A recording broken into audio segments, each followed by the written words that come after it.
Hai guys, balik lagi di YouTube channelnya Jace TV. Oke, di video kali ini kita mau sharing nih. Mau sharing soal poin penalti yang ada di Shopee ya. Siapa yang bakal dapetin poin penalti ini? Terus bagaimana cara untuk supaya poin penalti itu hilang dengan cepat gitu ya. Oke. Ini aku mau cerita aja soal pengalaman pribadi, bukan aku ya, kita. Jadi pengalaman pribadi kita dapat poin penalti itu. Ini sebenarnya baru kemarin ya, kemarin tuh dapat poin penalti. Kita dapat notif bahwa kita menerima 1 poin penalti karena tingkat pesanan tidak terselesaikan yang tinggi. Nah kita bingung dong, soalnya tiap hari kita proses pesanan itu langsung. Yang masuk order ke kita tuh kita langsung kirim ya. Jadi mana mungkin ada pesanan yang tidak terselesaikan gitu. Nah akhirnya kita selidiki, kita cari tahu. Nah kita dapat nih pesanan, nomor pesanan yang terindikasi menghasilkan poin penalti. Akhirnya kita buka, kita cari tahu. Nah ternyata si pesanan ini itu adalah pesanan yang udah keterima sama konsumen, tapi si konsumennya itu komplain gara-gara barangnya kurang dan dia mengajukan pengembalian dana sama kita, dikonfirmasi dan akhirnya dana tersebut balik lagi ke dia. Nah, itu aneh banget, kita nggak tahu sama sekali bahwa hal tersebut tuh bakal menghasilkan poin penalti. Jadi kita kayak ngerasa rugi aja gitu loh.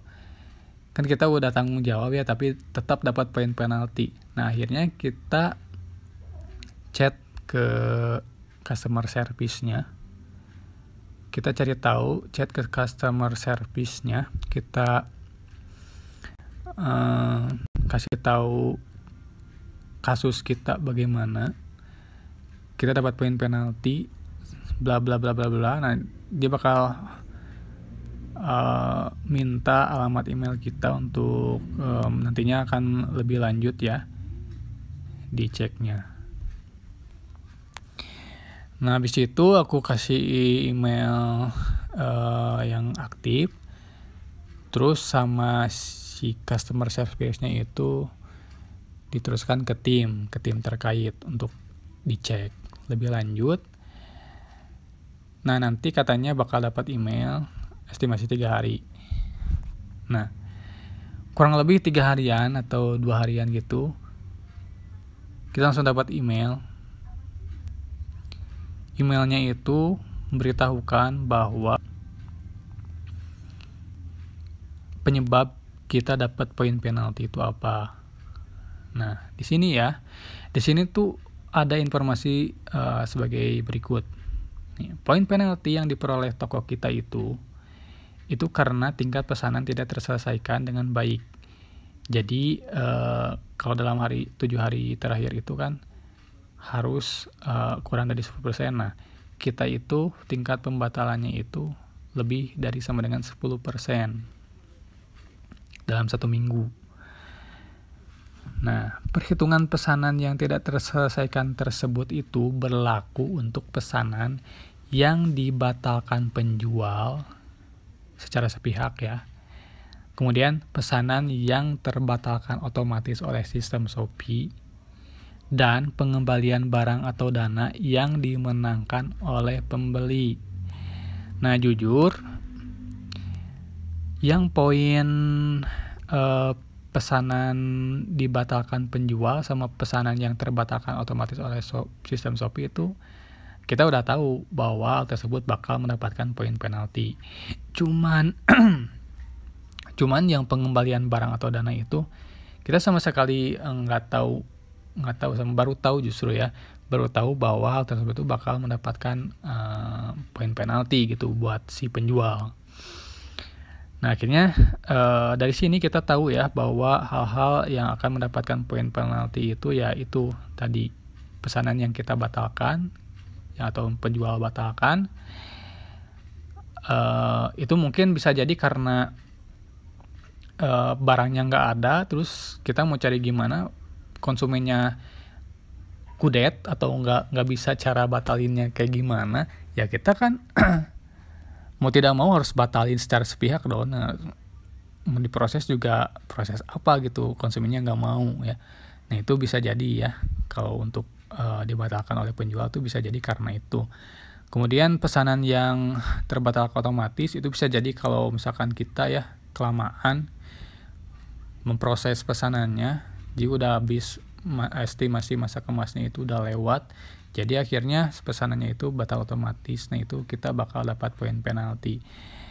Nah yang terakhir ini pengembalian barang atau dana. Jadi misalkan kalau ada ya customer kalian yang mengajukan pengembalian atau dana, usahakan itu jangan lewat Shopee, itu usahakan lewat jalur pribadi lah ya.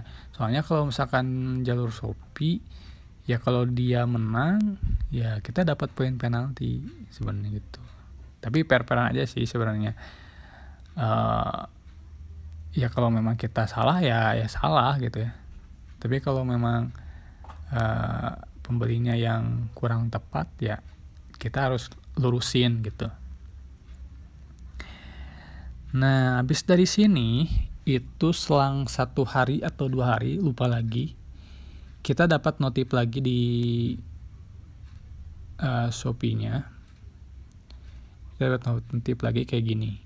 Poin penalti dikurangi, poin penaltimu dikurangi sebanyak 1 poin. Pengurangan poin ini terjadi karena alasan lainnya. Nah, ini alhamdulillah sekali. Dari situ poin kita langsung dikurangi. Padahal normalnya itu kalau kita dapat poin penalti, itu poin penalti bakal hilang dalam waktu 3 bulan. Jadi poin penalti itu berlakunya itu 3 bulan. Jadi habis 3 bulan baru dia hilang si poin penaltinya. Nah ini kita baru beberapa hari udah hilang alhamdulillahnya itu. Nah mungkin ada pertimbangan tertentu dari pihak atau tim terkait Shopee yang ngecek kasus atau case kita ini. Nah makanya kita langsung dikurangi nih poin penaltinya. Mungkin ada beberapa hal. Karena memang ya kalau dipikir sih sebenarnya kita kan udah mengembalikan dana gitu. Jadi ya ngapain dikasih poin penalti gitu ya. Kalau misalkan pikiran cara berpikir kita tuh seperti itu mungkin ya. Nah kayak gitu. Ini alhamdulillah sekali kita langsung dikurangi poin penaltinya.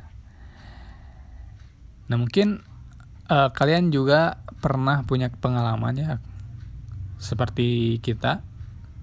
Boleh chat di kolom komentar gitu. Oke itu dia pengalaman kita dapat poin penalti. Jadi kalian harus tahu ya hal-hal yang akan mendapatkan poin penalti itu seperti apa. Jadi jangan sampai kalian langgar atau jangan sampai kalian lakukan, atau nanti toko kalian dapat poin penalti dan akhirnya penjualan menurun. Ya imbasnya ke toko kita juga sih, performa kita nurun ya penjualan turun gitu. Itu aja sih. Jadi harus tahu aja, harus dijaga baik-baik gitu ya guys ya. Jangan lupa untuk like, comment, and share, dan tonton video selanjutnya. Assalamualaikum warahmatullahi wabarakatuh.